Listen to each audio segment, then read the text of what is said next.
যে নারী স্বামীর রাগ সহ্য করতে পারে না সে নারী কখনো সুখী হতে পারে না। বর্তমান যুগের ম্যাক্সিমাম নারী তারা স্বামীর রাগ সহ্য করতে পারে না, তারা স্বামীর কোনো কথাই শুনতে চায় না, তারা শুধু বলতে চায়, শুধু স্বামীকে শোনাতে চায়। মনে রাখবেন, নবীজি সাল্লাল্লাহু আলাইহি ওয়াসাল্লাম জানিয়ে দিয়েছেন, যদি আল্লাহকে ছাড়া কাউকে সেজদা করা জায়েজ থাকতো তাহলে স্ত্রী তার স্বামীকে সম্মানসূচক সেজদা করতে পারত। যেহেতু জায়েজ নাই, এজন্য স্বামীকে সেজদা করতে পারবে না। কতটা গুরুত্বপূর্ণ কথা নবীজি সাল্লাল্লাহু আলাইহি ওয়াসাল্লাম শিখিয়ে দিয়েছেন। সুতরাং স্বামী রাগ করবে, সেই স্বামী আপনাকে ভালোবাসবে।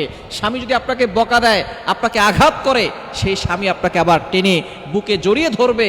সুতরাং ওই স্বামী ছাড়া কিন্তু আপনার কোনো পরিচয় নাই। স্বামী ছাড়া বর্তমান যে সকল নারীরা ডিভোর্স প্রাপ্ত হয়ে গেছে, তালাক প্রাপ্ত হয়ে গেছে, তারা আমাদেরকে ফোন দিয়ে বলে, হুজুর স্বামীর অত্যাচার সহ্য করি নাই, এখন তার চেয়ে বড় অত্যাচার এখন হয়ে গেছে, বাবা মার কাছেও আমরা এখন বোঝা হয়ে যাচ্ছি। সুতরাং স্বামীর যদি খারাপ হয় তার জন্য দোয়া করেন, তার রাগটা একটু সহ্য করেন, একটু ধৈর্য ধারণ করেন। মনে রাখবেন, আপনার এই দুঃখ কষ্ট চিরস্থায়ী নয়। আল্লাহ তাআলা আপনার সকল দুঃখ কষ্ট দূর করে দিবে।